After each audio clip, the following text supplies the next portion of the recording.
नमस्कार, मी पंजाब डक. आज आहे 21 जुलै 2025 आणि या ठिकाणून धाराशिवचे काही जणांची सोयाबीन सुकत आहे. म्हणून या धाराशिव जिल्ह्यातूनच त्यांच्यासाठी एक आनंदाची बातमी देतो.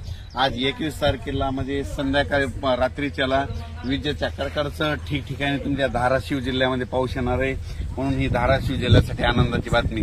लातूर जिल्ह्यात देखील पाऊस येणार आहे, नांदेड जिल्ह्यात देखील येणार आहे, त्याच्यानंतर सोलापूर जिल्ह्यात येणार आहे, अहिल्यानगर येणार आहे, इकडं सांगलीकडे येणार आहे, साताऱ्याकडे संभाजीनगर आहे, जालना जिल्ह्याकडे आज येणार आहे, परभणी जिल्ह्याकडे, बीड जिल्ह्याकडे, त्याच्यानंतर हिंगोली, त्याच्यानंतर बुलढाणा जिल्ह्यात देखील आहे, त्याच्यानंतर जालना, संभाजीनगर, जळगाव जिल्ह्यामध्ये, नाशिक जिल्ह्यामध्ये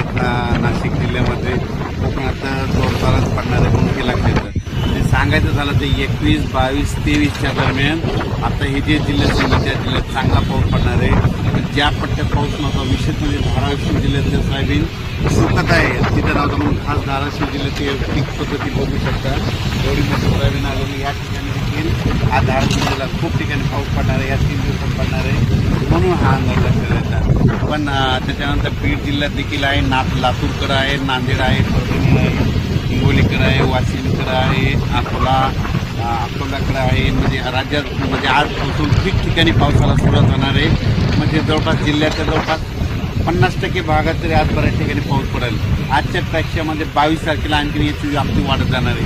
23ला आणखीन जास्त वाढणार आहे. म्हणजे सांगायचं झालं तर या 4 दिवसामध्ये 21, 22, 23 आणि 24च्या दरम्यान म्हणजे ह्या धाराशिव जिल्ह्यात सगळीकडेच पाऊस पडून जाईल आणि सगळ्यांचं जे सुकलेलं सोयाबीन ते चांगलं दिसणार आहे. म्हणून अचानक वातावरणात बदल झाला तर लगेच एक मेसेज दिला जाईल.